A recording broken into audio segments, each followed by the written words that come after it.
फंस गए रे बाबा। अनिरुद्धाचार्य जो चर्चा में भी रहते हैं, सुर्खियों में भी रहते हैं, विवादों में भी रहते हैं अपने बयानों की वजह से, अपने कारनामों की वजह से।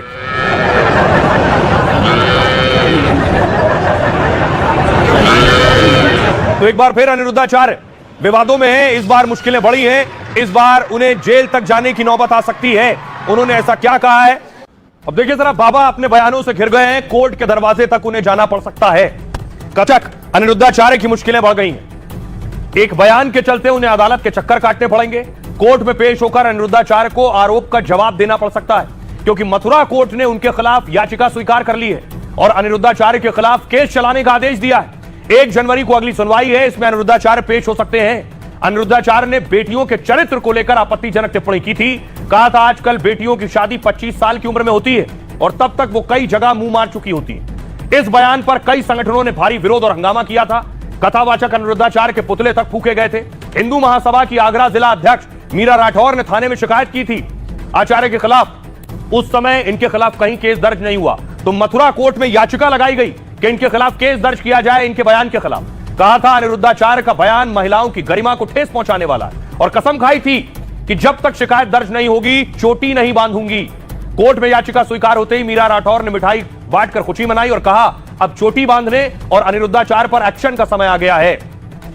मैंने कसम खा रखी थी जब हमने कोर्ट में केस डाला था कि मैं जब तक चोटी नहीं बांधूंगी, जब तक गुरुजी पे केस नहीं लिखा जाएगा, जब तक हम अपनी चोटी खोल के रखेंगे।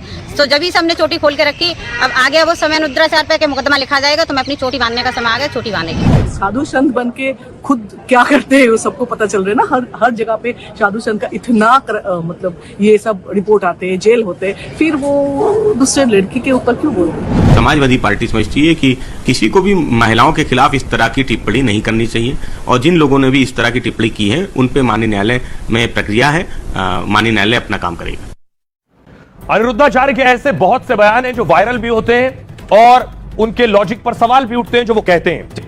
ऑस्ट्रेलिया को उन्होंने अस्त्रालय बताया। अनिरुद्धाचार्य ने ऑस्ट्रेलिया का नाम कहा ये तो अस्त्रालय है और तर्क दिया कि भगवान राम ने रावण और लंका से दरअसल यहां अस्त्र फेंकवा दिए थे, इसलिए अस्त्रालय नाम पड़ा और बाद में फिर ऑस्ट्रेलिया हो गया। हालांकि कहते हैं ऑस्ट्रेलिया कैदियों को रखने के लिए बनाया गया था। ब्रिटेन ने पहले 1788 में यहां कैदियों से भरा मालवाहक जहाज भेजा। इन्हीं कैदियों ने यहां कॉलोनियां बनाई और यह एक देश बन गया। 1850 तक यहां दूसरे देशों से आने वालों ने बिजनेस शुरू किया और अब यह देश दुनिया के प्रमुख और शक्तिशाली देशों में शामिल है। उसी तरह अगस्त से डरकर भारत से अंग्रेज भाग गए थे, ये कहा। कथा के दौरान कहा 15 अगस्त की गलत कहानी बताई जाती है। दरअसल जब अंग्रेजों को यह पता चला कि 1 अगस्त ने पूरा समुद्र पी लिया और वो डर गए कि 15 अगस्त जब आएगा तो फिर क्या होगा जब 1 अगस्त को यह हुआ, इसलिए 15 अगस्त को सभी अंग्रेज भारत छोड़कर भाग गए। असल में 15 अगस्त 1947 की तारीख लॉर्ड माउंटबेटन ने तय की, क्योंकि इसी दिन द्वितीय विश्व युद्ध में जापान ने सरेंडर किया था। भारत की आजादी का ऋषि अगस्त से कोई ऐतिहासिक संबंध नहीं है। कहा 14 साल में शादी। अनिरुद्धाचार्य ने कहा लड़कियों की शादी 14 साल में हो, हालांकि यह उम्र देश के कानून के हिसाब से बिल्कुल गलत और उलट है। 18 साल में लड़की और 21 साल में लड़की की शादी का कानून है। बयान वायरल हुआ तो 2 युवा महिला वकीलों ने केस कर दिया। कथावाचक ने कहा था कि लिव इन में कुत्ते बिल्ली रहते हैं, हमारे देश के कुत्ते हजारों साल से लिव इन में ही रहते हैं, ये लिव इन कुत्तों का कल्चर है, इंसानों का नहीं। सुंदरता को लेकर माता सीता और द्रौपदी पर भी विवादित बयान दिया। कहा माता सीता सुंदर थी इसलिए उनका अपहरण हो गया, द्रौपदी के चीरहरण के कारण भी उनकी सुंदरता बताई। अब इस तरह के उनके बहुत से अगड़म बगड़म बयान है। अनिरुद्धाचार्य की 15 अगस्त वाली थ्योरी आप